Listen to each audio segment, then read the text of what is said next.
10분 만에 알아보는 옴니버스. 이번 10알옴 주제는 유엔입니다. 세계화. 여러분도 한 번쯤은 들어보셨을 단어인데요. 간단히 말하자면 세계가 하나의 거대한 마을처럼 통합되는 현상을 말합니다. 그렇기에 하나의 국가에서 발생하는 문제는 그 국가만의 문제가 아닌 국제사회의 문제가 되는 것이죠.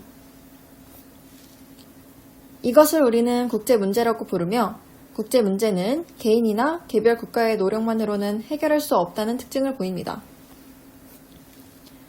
그렇기에 국제문제를 해결하기 위해선 국제사회 구성원은 세계 시민의식을 가지고 국제사회는 국제법과 국제기구 등을 통해 협력을 제도화하며 세계 각국이 협력할 수 있는 공조체제를 구축하여야 합니다. 특히 이 국제기구는 회원 자격, 지리적 범위, 기능적 범위 등의 기준에 따라 분류되는데요. 그렇다면 정부 간 국제기구이면서 세계적 국제기구이고 일반적 국제기구로 분류되는 국제연합, 즉 유엔은 어떤 기구일까요? 또 국제 문제에 대해 어떻게 해결하려고 할까요? 유엔은 국제협력을 증진하고 세계 평화를 유지하기 위한 목적으로 설립된 국제기구로 인류 역사상 가장 큰 규모의 국가 간 연합체이자 가장 많은 국가가 모이는 다자회의 기구입니다. 또한 유엔의 엠블럼은 어떠한 국가도 엠블럼의 중심에 가지 않도록 의도했기 때문에 북극점 위에서 지구를 내려다보는 구도에 정거방위도법으로 그려진 지도의 모양을 띱니다. 유엔이 있기 전 제1차 세계대전 종전 직후에 평화정신을 기초로 역사상 최초의 국제기구인 국제연맹이 설립됐지만 주요 강대국들의 참여 부족으로 인해 세계를 대표하는 기구로서의 의미를 갖지 못한다는 한계를 지녔습니다. 결국 국제연맹은 제2차 세계대전 발발을 막지 못하였고 종전 후 실질적으로 국제평화와 질서를 유지하고 전쟁 등을 막을 수 있으며 세계를 대표하는 국제기구의 필요성이 절실해졌습니다. 이런 배경 속에서 1945년 샌프란시스코에서 열린 연합국 회의에 참석한 50개국 대표는 연합국 선언 초안을 바탕으로 유엔 헌장을 작성해 6월 26일 서명했습니다.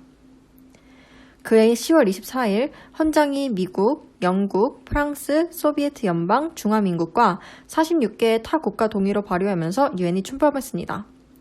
이 날은 유엔의 날로 기념해 지정되기도 하였죠. 총회에서는 미국 뉴욕에 유엔 본부를 두기로 결정하였으며 미국은 유엔 본부의 영토와 법적, 행정적 권리를 포기했고 당시 노르웨이 외교부 장관이었던 트리그 베리가 초대 유엔 사무총장으로 선출되었습니다. 유엔의 설립 목적은 세계 평화 유지와 국제 협력입니다. 이 목적을 달성하기 위해 유엔은 여러 가지 역할을 맡고 있죠. 대표적인 역할 첫 번째는 세계 평화 유지입니다. 국제사회에서 분쟁이 발생하면 안전보장이사회가 결의안을 만들고 유엔 총회에 상정합니다. 그리고 표결을 거친 후에 국제 평화를 해치는 국가나 단체, 지역의 결의안의 내용을 집행합니다. 국제 평화를 유지하는 결의안의 내용으로는 유엔 평화유지군 파견이 가장 대표적입니다. 두 번째는 인권 보호입니다. 유엔은 인권 문제가 심각한 지역의 정치적 이해관계와 상관없이 물자 지원이나 구호활동, 봉사활동 등을 전개합니다. 대표적인 인권 보호 관련 유엔 산하기구는 유니세프입니다. 세 번째는 경제개발 지원과 무역 진흥입니다. 유엔은 대표적 경제기구인 IMF와 WTO 등을 통해 제3세계 국가들이나 후진국에게 경제 개발을 지원해주고 투자를 보다 활성화하기 위한 활동을 하고 있습니다. 네 번째는 문화유산 보존입니다.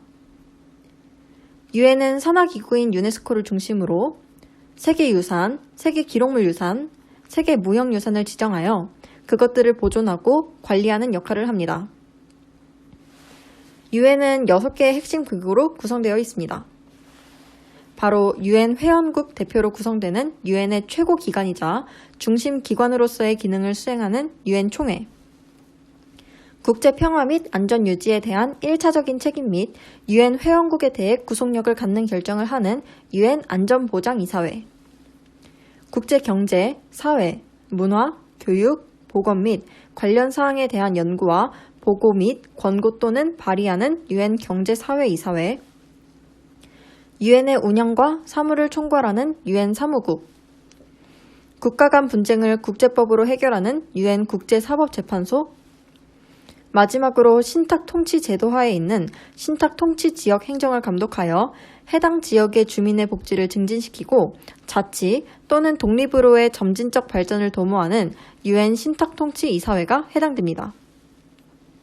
유엔의 관련 기구는 크게 3개의 기구로 구성되어 있습니다. 바로 헤비타트, 유니세프 등이 포함된 산하기구와 국제통화기금, 세계보건기구 등이 포함된 전문기구, 세계무역기구 등이 포함된 협력기구가 이곳에 해당됩니다. 이렇게 세계 평화를 포함한 다양한 역할을 맡고 있는 유엔도 한계점을 지닙니다. 첫 번째로는 안전보장이사회 상임이사국의 잦은 거부권 행사입니다. 안전보장이사회에서의 실질 사항에 관한 결정에서는 상임이사국 중 한 국가라도 거부권을 행사하면 안건은 부결됩니다. 이로 인해 주요 의사결정이 지연되거나 좌절되는 문제가 발생하는데요. 그에 따라 국제적 위기 상황에 대한 미흡한 대처로 국제적 비난이 거세지며 상임이사국에 들지 못한 강대국의 불만 또한 커지고 있습니다. 두 번째로는 분담금 문제입니다. 유엔 회원국들의 분담금 납부가 원활하지 못한 점도 있지만 가장 큰 문제는 약 10년간의 유엔 분담금 비율 중 미국이 무려 22%나 차지한다는 점입니다. 이는 최근 3년간 2위인 중국의 12%와도 큰 차이를 보입니다. 따라서 유엔 총회 등의 기구에서 미국이 반대하는 사안은 재정상의 문제 때문에 실현되기 어려운 것이 현실입니다. 지금까지 국제협력을 증진하고 세계 평화를 유지하기 위한 목적으로 설립된 유엔에 대해 들어보셨는데요. 영상이 끝난 지금 여러분은 어떤 생각을 하고 계신가요? 혹시 유엔의 한계점을 보완할 수 있는 적절한 방법은 무엇이 있을까? 또는 내가 유엔의 산하기구 또는 전문기구를 통해 세계에 도움이 될 수 있는 방법은 무엇이 있을까? 라는 생각이 들진 않으셨나요? 이 영상이 여러분들께서 유엔 또는 국제기구에 대해 한 번 더 생각해보는 계기가 되었으면 좋겠습니다.